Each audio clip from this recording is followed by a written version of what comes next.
You never think your life is going to change in a coffee shop. But that's exactly what happened to James. It was just another day, the usual chaos of the morning rush, when he stumbled into the little cafe on 3rd Street. He was looking for a caffeine fix, not a life-altering moment. But there she was, Lily, sitting by the window, lost in a book, her auburn hair catching the morning light like a halo. He couldn't look away. They met over a spilled coffee. Classic, right? He bumped her table, a bit of espresso sloshed onto her book, and suddenly, they were laughing. It was the kind of effortless connection that feels like destiny. They spent hours that first day, talking until their coffees went cold, and then it became a ritual. Every day at 4 p.m., at that same corner table, 2 steaming cups of coffee, and the world outside disappeared. 6 months of bliss. They talked about everything and nothing, sharing dreams and fears, building a universe in those conversations.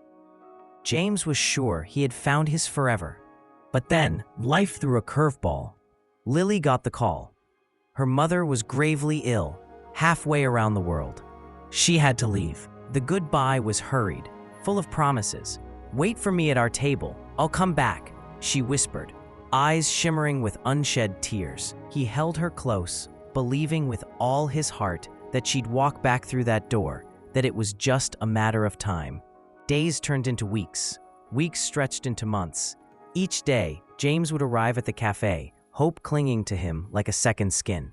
The baristas knew his order before he spoke. 2 coffees, always 2. They started to wonder if he'd lost his mind, but he didn't care. The first year was all about certainty. He'd sit there imagining her smile, replaying their moments over and over. His friends, well, they tried to reason with him. "Move on, James," they'd say. "It's been too long." But he couldn't let go. Not yet. Year 2 brought doubt. Maybe she had moved on, found a new life, forgotten their little corner of the world. But every time those thoughts crept in, he'd push them away. He'd made a promise to wait, and wait he would. The regulars at the cafe, they started to notice. The man with 2 coffees, day in, day out. Some pitied him. Others admired his dedication. By year 3, it was quieter. Acceptance, maybe, but not surrender.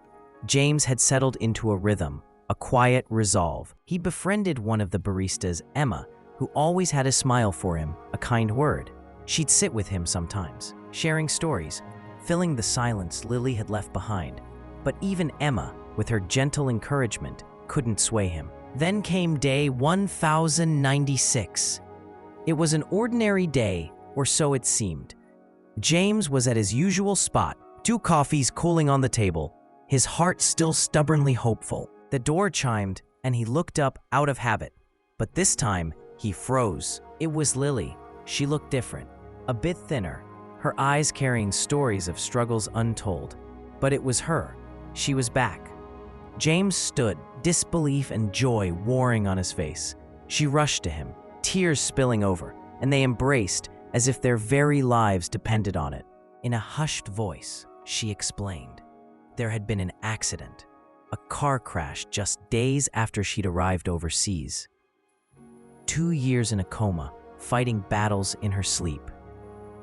She'd awoken to a world that had moved on without her, but the moment she was able, she came back, to him, to their table. They sat together, hands intertwined, those 2 cold coffees between them, a testament to a promise kept against all odds. No words were needed. In that moment, the world fell away, and it was just them, together again, at their little table by the window.